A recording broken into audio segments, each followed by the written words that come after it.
quality instruction, and we heard a lot about that this morning. Is it rote? Is it problem-based? Is it a technical culture? A second is divergent and conflicting conceptions of academic progress and outcomes.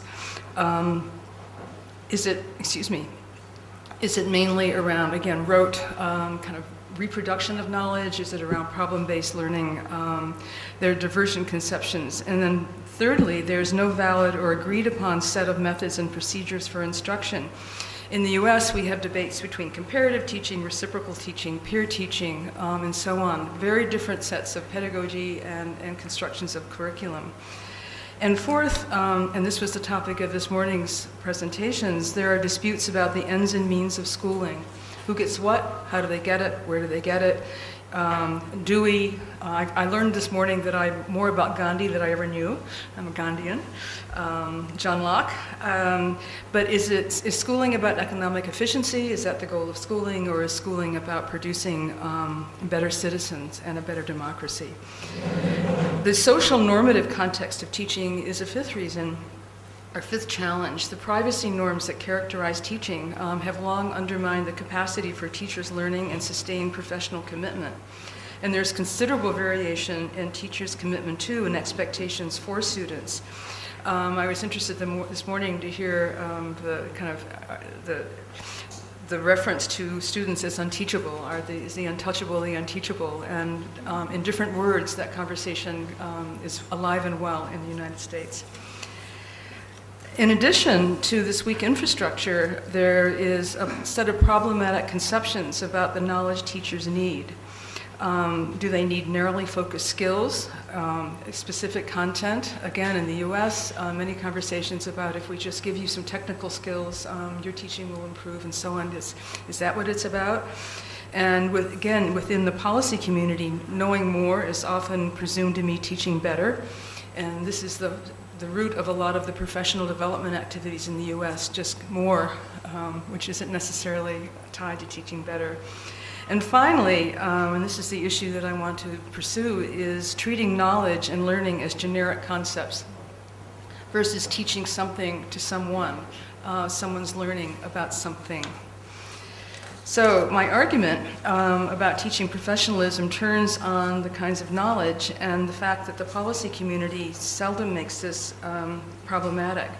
And certainly knowledge of new practices is essential for teachers to improve instruction and prepare students for a productive role in the 21st century workforce. Yet more or better content knowledge by itself can't necessarily accomplish much. For one, simply having more and better knowledge resources does not mean that teachers will use them effectively.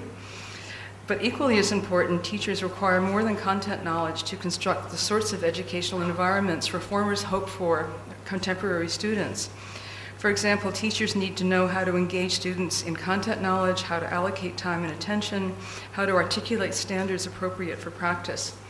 Teachers need to know where to place instructional priority for different students, how students are responding, how to make adjustments when achievement disappoints. So teaching knowledge as a generic concept fails to provide useful guidance either for researchers, policymakers, or practitioners.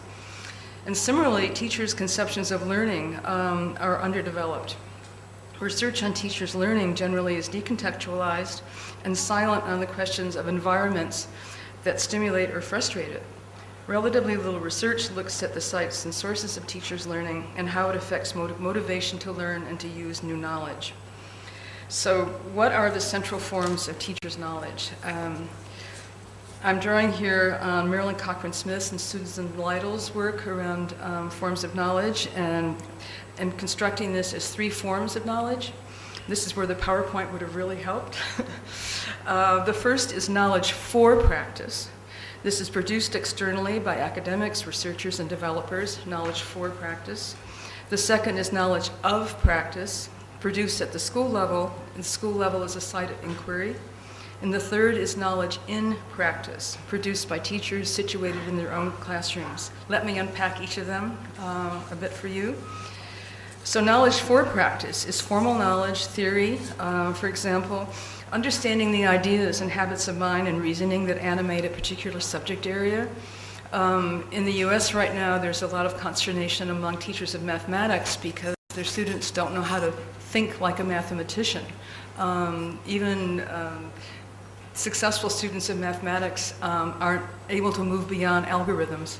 So what does it mean to think like a mathematician? What does it mean to think like a historian? What are the history of ideas? A second formal knowledge and theory for practice would be knowledge about how particular ideas have evolved in a field. And what are the current controversies? Where is knowledge contested? Where is it agreed on? My particularly favorite example here is the whole history of science and how cancer. Some examples of knowledge of practice at the school level would be patterns of student achievement across the school. How are students doing? Students segregated by different kind of racial groups, cultural groups, economic groups, subject areas. What is the distribution of resources within and across classrooms? This is an equity issue. Are resources within our school distributed equally, or are they distributed according to need? Another example would be access to and success in demanding courses. This has been an equity issue very much in the United States of students who aren't in the advanced placement track not having access to demanding courses, not having access to the kinds of courses and educational opportunities. So knowledge of practice treats the school and the classroom as a site of inquiry, and in broader social and political issues of equity and school support for futures can well be examined there. The third kind of knowledge is knowledge in practice. And this is teachers' own reflection on practical knowledge, closely tied to students' work. The very concrete set of inquiries here is really very important. So some questions might be, what are learning outcomes associated with particular instructional practices? One research strategy that we've seen as interesting and very useful is what's called a low inference transcript, in which teachers have gone into each other's classrooms and not scripted the teaching, but scripted the learning. So what, in fact, were students doing while you were teaching your class? So that would be an example of knowledge in practice. Patterns of learning within a classroom, learning outcomes across subject areas. These have been really interesting conversations across disciplines. A teacher finding out that a student who might not be successful in his class was really quite successful in someone else's class. So let's talk about the instruction and the learning strategies that were part of that. And then finally, standards for assessing work. One of the biggest areas of disjunction within American schools really are divergent standards even across classrooms within the same school. So coming together and having those conversations has been important. So calls for reform really implicate all three forms of knowledge. Without knowledge for practice, teachers lack the new ideas, skills, and perspectives they need to evaluate, enrich, or change their practice. Yet without knowledge of practice, teachers are constrained in their ability to exploit external knowledge, situate it in their particular school and workplace, and even understand the need for new ways of doing things. Teachers often don't know what they need to know to address a question of whole school change or move a faculty forward. Knowledge of practice enables a faculty to see problem areas in their own practice, identify opportunities for inquiry. However, absent knowledge in practice, are you all still with me? New ideas may have only uneven or marginal effects on individual classrooms since they don't necessarily reflect the needs or issues specific to any one classroom or any one setting. And an individual teacher may not be interested in how his or her classroom is located in school-level data. Knowledge in practice informs individual teacher action and reflection, and guides teachers in tailoring their own supports. So those are the three forms of knowledge and their functions. What are the sites for them? So just to repeat, knowledge for practice, which is formal theory, and knowledge, teacher education programs, formal professional development programs, consultants. Knowledge in and of practice comes from the school and classroom, data systems, student-level data, teacher-focused groups, qualitative and quantitative inquiry and reflection. And most importantly, I would argue, is what we would call a cycle of inquiry, gathering data and teachers in a community reflecting and talking about that. And that's what I want to turn to next. The cycle of inquiry, I would argue, is really the engine of teacher professionalism and learning. It's what makes a community, a professional community, a learning community. That knowledge, knowledge of and in practice stresses the importance of the concrete student work, writing,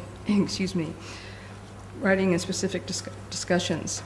So let me turn now, if that's the engine, the cycle of inquiry, in which teachers form a question, they collect data, they look at the data, they think about possible responses, monitor that responses, come back. So it really is an ongoing cycle and a reciprocal.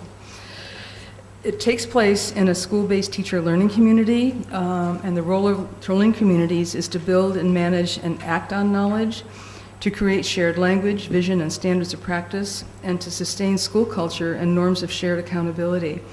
One shift we saw in just a discussion among teachers is moving from talking about my students to talking about our students and really having a sense of shared responsibility in the school. So to build and manage knowledge, it's both creating knowledge of practice, but it's also utilizing knowledge for practice, distributing knowledge property, assessing alternatives, and enabling what we would call collective mindfulness. Sustaining school culture is an important role of a teacher community. That's protecting against what the U.S. expression is flavor of the month, coming in and disrupting practice and shifting priorities. A strong teacher community is almost a rudder, kind of being able to hold constant. Socializing new teachers, serving as an intermediary between macro-level decisions and micro-level realities. A strong teacher community really integrates that and translates that in a way that makes sense locally. And a strong teacher community also provides opportunities for social interaction as teachers as learners and inquirers. So turning to a teacher learning community as a community of inquiry, let me talk just quickly about 4 stages of development. A teacher, in the US context anyway, a teacher learning community is normatively counternormative. It's not the way most teachers behave, given norms of privacy, given the stresses and strains that teachers encounter in their workplace in the context of high-stakes accountability. So the first stage we would talk about is getting started with inquiry, and just to locate you, my research center at Stanford has been doing research on teacher communities for a quarter of a century, long time. And so we've seen them in different contexts, urban, rural, high, poor, and so this is sort of a distillation of what we've seen. Getting started, what we hear is a lot of role disconnection. One teacher said, "We're not methodologists." Someone took me aside and said, "What's a data?" Kind of moving to inquiry was something that teachers had neither the background nor the training for. Getting beyond norms of privacy and individualism and learning at the individual level was something that most teachers had little experience with. We found the first steps of moving toward inquiry were difficult, painful, threatening, and often episodic. In general, this was facilitated by engaging an outside facilitator to help deal with issues of privacy. So moving to a second stage, which we call beginning school level inquiry, here we saw the norms of data and data use were really changing. There was a cultural shift, starting with evidence-based discussion of student outcomes, and most teachers said they'd never had those discussions before. They were used to getting summative tests, but never having a discussion about learning per se. We heard struggles with questions about appropriate indicators and data collection strategies. Many of the schools elected one set of indicators and decided after 1 year that they were the wrong indicators. So part of their learning was in fact about learning and about inquiry, and came around to re-examine that. The cycle of inquiry allowed teachers to generate knowledge and practice and make an objective fact of what had previously been private information. And the other thing we observed was that the sites and sources of learning were moving inside the school. I don't know if this is typical in India, but most learning is seen, knowledge is coming from outside the school. As teachers became more comfortable with inquiry, it moved inside the school, which was extraordinary for their perspective as well. The third was what I would call getting comfortable with data. So learning about evidence and revisiting first questions, discussions about classroom level differences, buy into evidence practice. Generic problems began to take on names and faces and became concrete. A strategy that many teachers in schools found effective was to identify what they called focal students. So, for example, if there's an issue in mathematics or in science, to identify 2 or 3 or 4 students that represented a range of local outcomes, and really focus on them rather than trying to learn from a whole class. We saw significant learning on the part of individual teachers, and we saw faculty struggling with their inquiry process. But what was most important, an outcome, was the learning about the inquiry itself. So here we are, we've gone from being really nervous and frustrated and frightened to kind of getting comfortable. And let's move to what we're calling a 4th stage, which is becoming a learning organization. And here, what we saw in schools was completely consistent with organizational behavior research. Chris Arger has done shown, all the folks who talk about reciprocal feedback and such, and this is exactly what we saw in school. The cycle of inquiry matured into an accepted process. Schools became the primary source of learning, and here knowledge for practice was filtered through knowledge in and of practice. So teachers became very sophisticated consumers of what was out there by way of professional development and research and practice. And communities of practice developed at grades and department levels.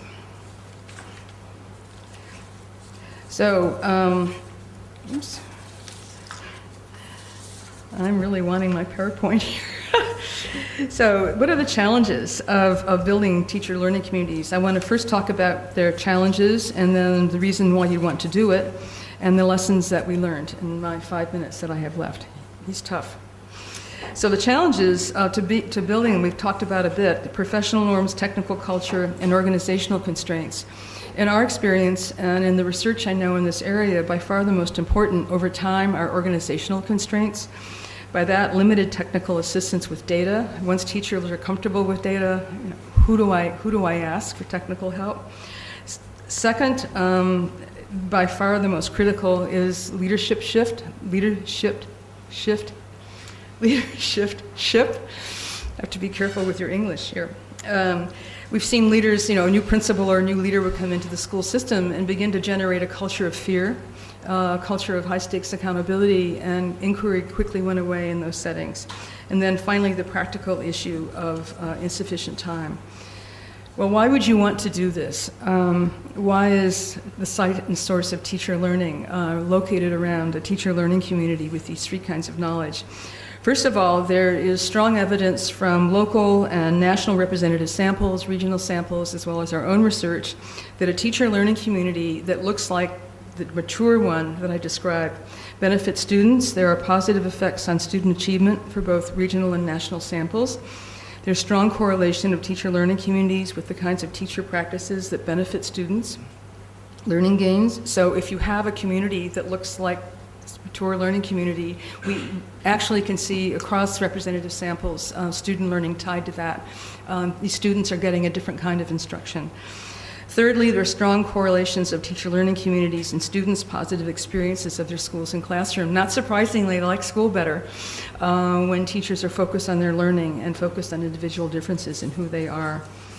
Back to my original question and argument, across our research and other multiple studies, there's strong evidence that teacher learning communities support and sustain teacher professionalism.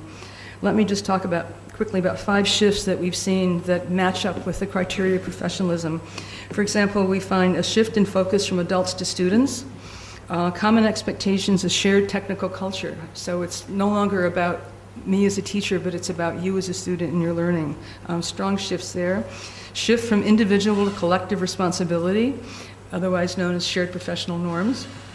A shift from implementing text to student-focused instruction rather than knowledge transmission, really thinking about what are the kinds of activities and resources a student would benefit from, otherwise known as a strong service ethic. A shift from individual teachers working alone to work, we call it a team sport, strong collegial ties, and finally, an increased sense of teacher professional efficacy and satisfaction. Just to share, one of my biggest surprises when we began research in this area was understanding that what we call teacher burnout in the US, do you have the same, teachers leaving? It was assumed in the US this was just because they were overloaded and kind of worn out. And what we learned from teachers was that wasn't what it was about at all. It was about the lack of a colleague. I don't have anyone to talk to. I don't have anyone to share my practice with. I don't feel efficacious professionally. So a strong teacher learning community really enhanced each one of those dimensions of professionalism. So my argument there is teaching is a profession if located in the school site and locally situated. So what are lessons about teachers' knowledge use, and then conclusions about teacher professionalism? This is where I think I become a Deweyan and a Gandhian. One is teachers' knowledge use is path dependent. It can't be just dropped into a setting. Teachers' knowledge builds on what teachers know and can do, and knowledge for practice, what it is teachers, educators provide, is really the foundation for that. It becomes a filter. Secondly is the importance of what organizational theorists call an absorptive capacity. That's a terrible term. Absorptive capacity, and what's meant by that is when teacher inquiry and the kind of ability to consume, that's absorption, work with for knowledge for practice, become much more able to use external resources. So we talked about it coming inside the school and sense of accountability and also sense of inquiry. What that produced was a faculty that was much more able to use effectively and with discrimination external resources coming in from the outside. Thirdly, the whole issue of local adaptation, that knowledge can't be wholesaled or just flown into a setting. And this is of great disappointment to many professional developers and publishers and others who would like to just move things into schools. But it needs to be situated, and that can happen only in a teacher learning community. Fourthly, that knowledge of all three sorts of, for, and in practice is essential, and it's the medium and the source of teachers' learning, that all three work together. You can't pull one out and not have the same kind of outcome. And that finally is that learning is a social process. It's problem-based and it's data-informed. That knowledge resources are not self-winding, nor do they necessarily engender learning. And that learning does not necessarily lead to, productive change in practice. But what happens to knowledge brought into and produced by a community of practice depends fundamentally on the character of that community and the relations among its members. So, related to lessons about knowledge use are my conclusions about teacher professionalism. One, ongoing learning that fosters teachers' professionalism requires all three kinds of knowledge, of, for, and in practice. And they are constantly renewed. They're not static, they change. Secondly, if teaching is a learning profession, it requires social resources. Thirdly, an inquiry stance must be central to the role of teachers, and in my mind, this implicates fundamentally teacher educators. Teachers won't learn how to do that unless they learn it in their own master's programs, teacher training programs. Fourthly, that professionalism and the criteria that define it can't be bureaucratically mandated or organizationally controlled.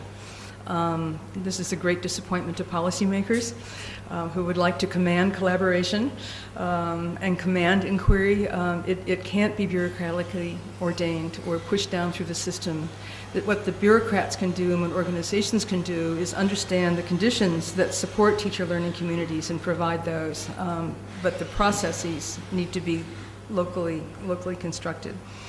And then related to that, finally, teachers' professionalism is socially constructed and locally negotiated in school-based communities of practice. And I would add that they're fragile, really open to shifts in leadership and shifts in resources. Thank you.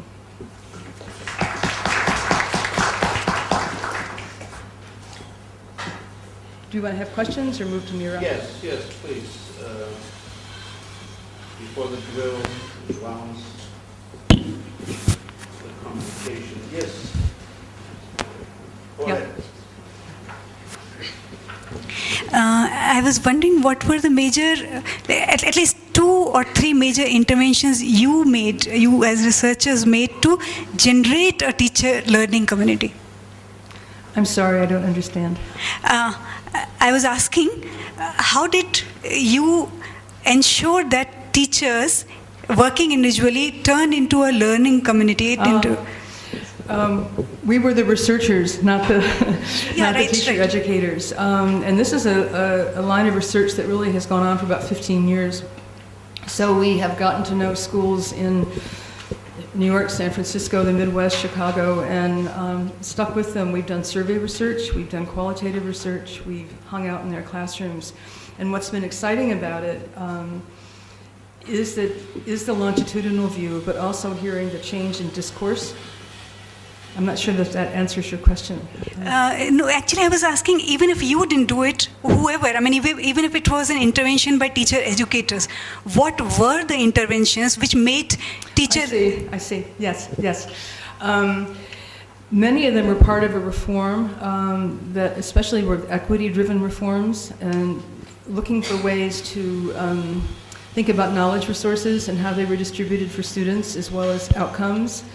And it really tracks with a lot of what we heard this morning about turning the focus from teaching as transmission to learning and learning across a lot of different student site.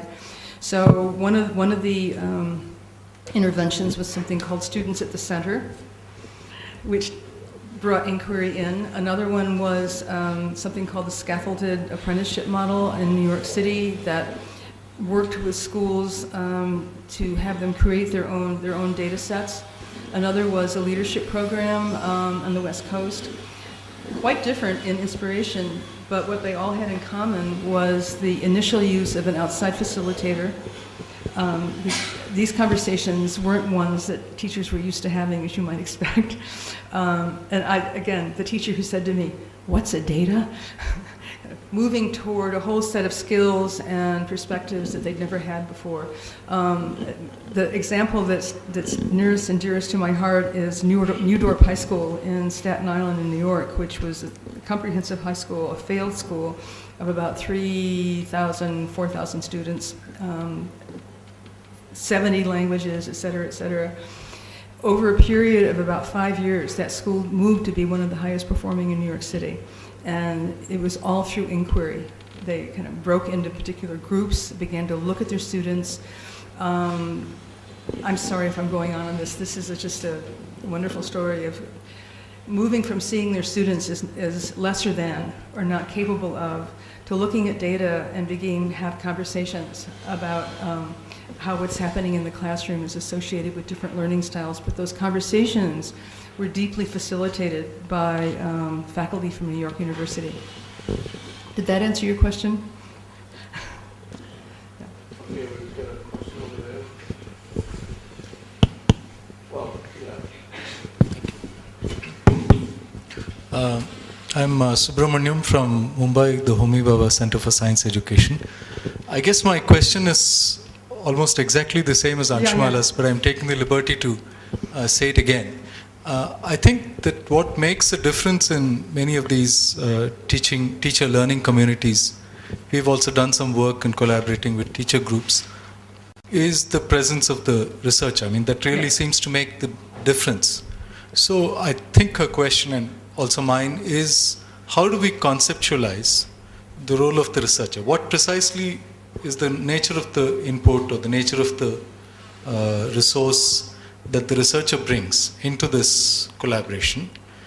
Do we talk about, of course, some of it has to do with giving professional recognition, social recognition, etc., and just facilitating meetings and so on.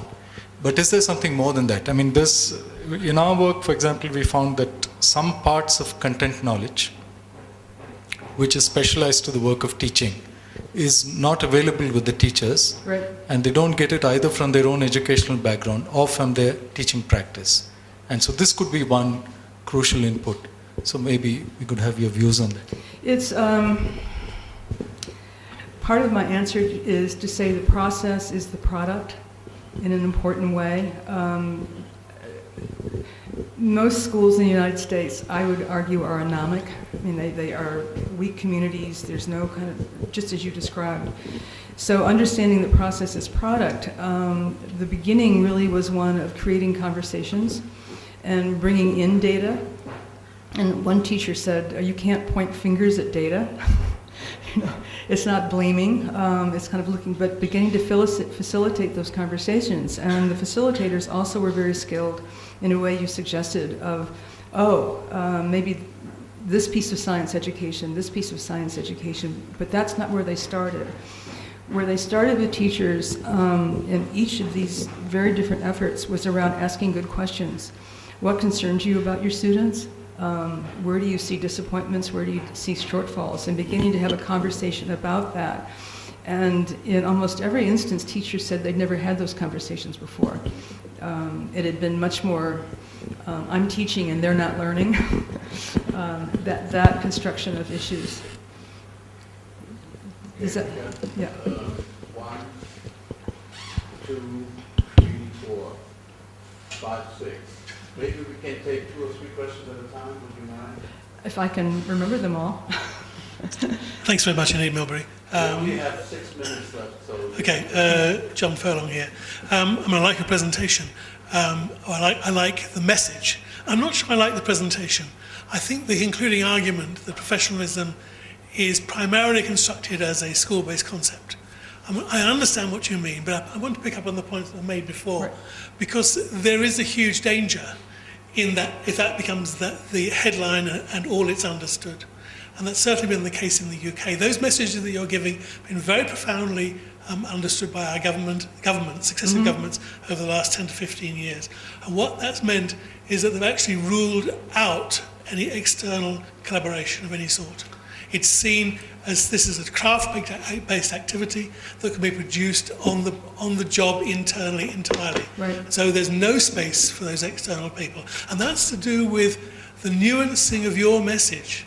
Not what I understood. I hear what you're saying. These external facilitators, these other forms of knowledge are vitally important. They're really critical ingredients. But to end up summarising this, to say that professionalism is based in individual schools, individual teachers, is located there, it seems to me that is presenting it like that can be highly dangerous and has been highly dangerous in England. It's my students will say I do this all the time, and this is macro, micro. That I absolutely agree with you, and there is a huge local control movement in my home state of California that gives me the heebie-jeebies for just that reason. But it's understanding that this is where it's constructed and this is where it's negotiated. But the macro role is just as important in terms of providing the kind of knowledge resources we were talking about here, providing the space, or understanding this is the role of a leader, a school leader. So I think we're on the same point with that. So. I was actually wondering how your intervention compares with others' earlier interventions to create similar professional communities. Like New York State particularly has a very strong tradition of teacher resource centers, which I understand continue to exist. So how does this differ from that type of professional community? That's one. And I was also wondering about the new discussion of possibilities of building virtual networks of communities, and whether yours is essentially a face-to-face community, or it can be... Those are really very good questions. And in a way, it connects back to what John said. So on the New York State teacher resource centers, et cetera, they haven't been very useful. Or they've only been useful, remember I talked about absorptive capacity? They've only been useful when within the school teacher community that capacity to use knowledge existed. So suppose you and I were both science teachers and together understood what it was we wanted to get from the teacher resource center. So that's one response. And on the virtual networks, what we're finding with that is, again, it's the same answer. I think that teachers need the conceptual framework to be able to make those connections. And once that exists, it's possible to use that as a very important knowledge resource. But by itself, without that, it doesn't seem to have any traction. Okay, question? A very simple question on this line is, what do you see teacher educators are in this whole concept of, within locally and in the community of practice? Do you see them different from the traditional teacher educators? I really do, and I'm interested to hear what John has to say tomorrow about a discipline of teaching, whether it exists or not. Teacher education around pedagogy and curriculum materials and such is, of course, important, but I think the argument that I'm making around knowledge for practice is a set of skills and knowledge and understandings that in the US don't exist in most teacher education programs. What is the history of ideas? What's contentious? What's the philosophy of education that underlies all of that? And this seems to me to be the foundational knowledge for practice that teachers can bring into a community of practice and really use as a filter. Contemporary programs that don't include issues of assessment, of data use, of inquiry, of standards of evidence, I think is a disservice for teachers entering contemporary classrooms. So I think it's an and, not a. It's okay. Okay. We have a question over here. No? Okay. Go ahead. Hi, I'm Mukesh from APO. My concern is, what are the roles do you see for school leadership in promoting and maintaining TLCs? Excuse me, let me say the role of school leaders. Yeah, roles of school leaders. Critical. One is giving the message that you support inquiry. I mean, I'm talking directly from our own data. A principal or a school leader that says, this is how we do business in our school. We look at student learning. We look at the allocation of resources. And most important, as a first step, was a school leader who, him or herself, was knowledge-based. In the district level, at the system level, or at the school level, that was one of the most important things a leader could do, was to say, I use evidence too, and here's evidence of something that didn't turn out so well. Just the being very open, well, as one teacher put it, moving away from a culture of fear that had been associated with it, and that really is a leadership question. That it's not fearful, it's professional. This is how we behave, and it's a profession of learning. Hi, I'm Steve. If I understood correctly, the research that you did was meta-research. No. Oh, okay. It was down and dirty. So in that case, what do you do to prevent or disarm the Hawthorne theory, which usually means when researchers show up, they always get positive results, which disappear when they do? We disarmed the Hawthorne theory by hanging around for years. You can only hold your breath for so long. The shortest of the studies we did was 7 years. So we saw generations of teachers. We did use administrative data, and we did do some meta-analysis, but the research that I think was the most meaningful was qualitative. And it was spending a long time in these classrooms and knowing teachers over years and leaders over years. So I think if Hawthorne was there, Hawthorne had to dissipate after at least 3 years. So. Sometimes it's a Hawthorne intervention, actually. Yeah, Hawthorne could be an intervention, and you decide you have new norms of practice. Yeah. And also these were long-term reform efforts. They weren't, sort of in 1 year and out the other. So again, the New York City effort was almost 10 years. Which may be a discouraging conclusion for leaders, but yeah. Okay, we have at most one more question.